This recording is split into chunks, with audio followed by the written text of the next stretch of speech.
পটলের দোরমা বানাবো। চিংড়ি মাছ দিয়ে করবো এটা আমি। পটলের দোরমা বানানোর আগে আমি পটলগুলো ভালো করে ধুয়ে নিয়েছি। ধুয়ে নিয়ে পটলের গাটা চেঁচে নিয়ে পটলের শাঁসটা বার করে বীজগুলো বাদ দিয়ে শাঁসটাকে মিক্সিতে বেটে আমি পুর হিসেবে ব্যবহার করব। আলু নিয়েছি, নারকেল নিয়েছি, নুন মাখিয়ে রেখেছি, 500 গ্রাম চিংড়ি মাছ খোলা ছাড়িয়ে পিস করে নুন হলুদ মাখিয়ে রেখেছি। দুকলা তেলে পটল ভেজে নিচ্ছি। হালকা করে ভাজতে হবে, বেশি কড়া করে ভাজলে নরম হয়ে যাবে। চিংড়ি মাছগুলো হালকা করে ভেজে নিলাম। এক কলা তেলে নারকেলগুলো ভেজে নিলাম।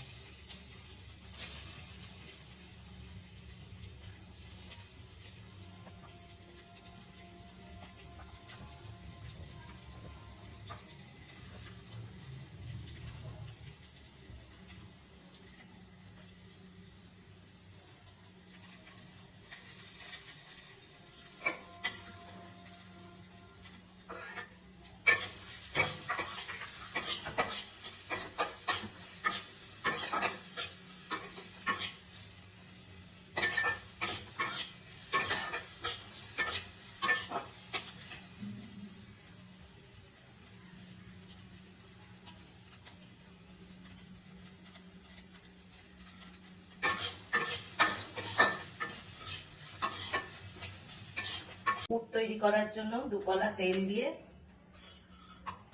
তাতে গোটা জিরে ফোড়ন দিলাম।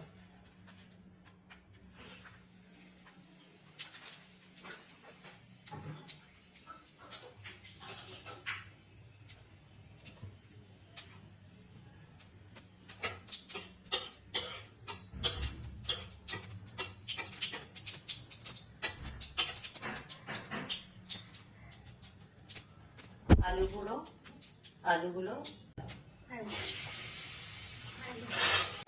ছেড়ে দিলাম।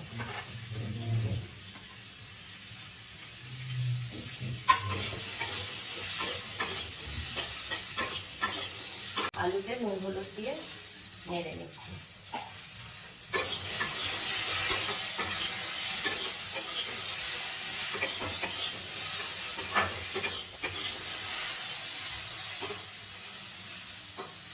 আলুটা হালকা করে ভেজে নিয়ে আদা কাঁচা লঙ্কা বাটা দিলাম।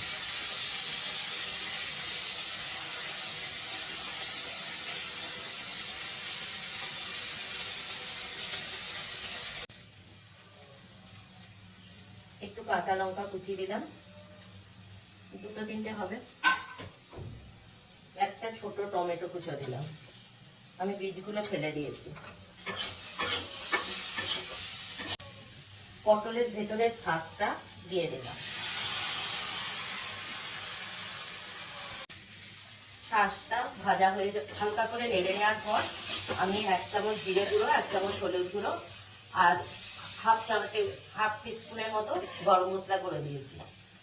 আর আপনারা এতে স্বাদ মতো নুন মিষ্টিটা দেবেন। চিংড়ি মাছগুলো আর নারকেলগুলো দিয়ে দিলাম।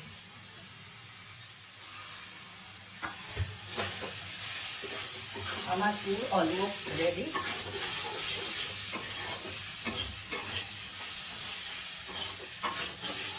ভালো করে মিশিয়ে নিয়ে আমি পটলে পুরগুলো ভরবো।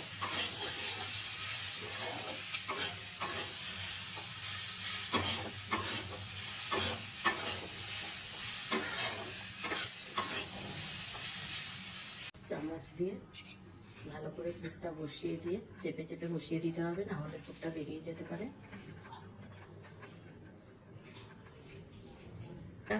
চেপে দিয়েছি যাতে ভেতরে টাইট থাকে। মুখটা একটু কম রেখেছি।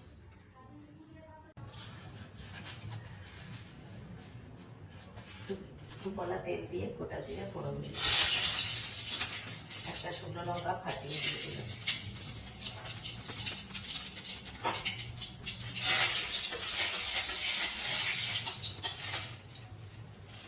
এবার টমেটো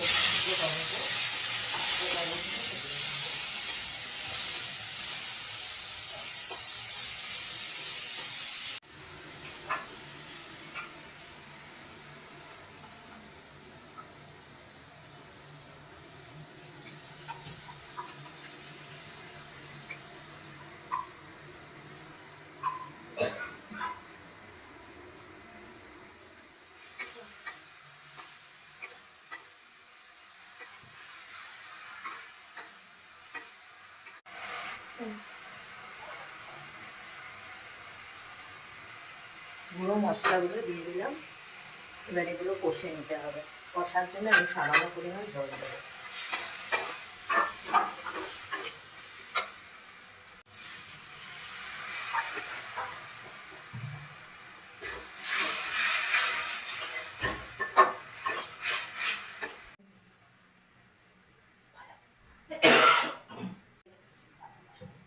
মশলা থেকে তেল ছেড়ে দিয়েছে, ভালোভাবে আমার কষানো হয়ে গেছে। আমি এখন এর মধ্যে জল দেব। জলটা ফুটে ওঠা পর্যন্ত অপেক্ষা করতে হবে। জলটা ফুটে ওঠার পরে আমি পটলগুলো এর মধ্যে দিয়ে দেব।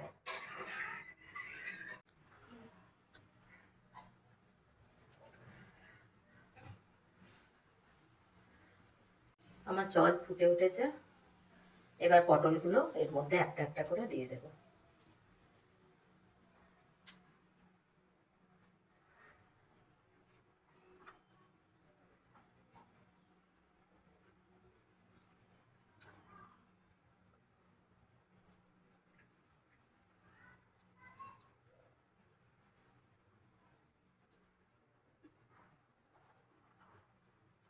এবার পটলের তরকারিতে স্বাদ মতো নুন মিষ্টি দিয়ে দিতে হবে। দিয়ে ফুটে উঠলে আবার ঢাকা দিয়ে 10 মিনিট ফোটাতে হবে, যাতে পটলগুলো ভালো করে সেদ্ধ হয়ে যায়।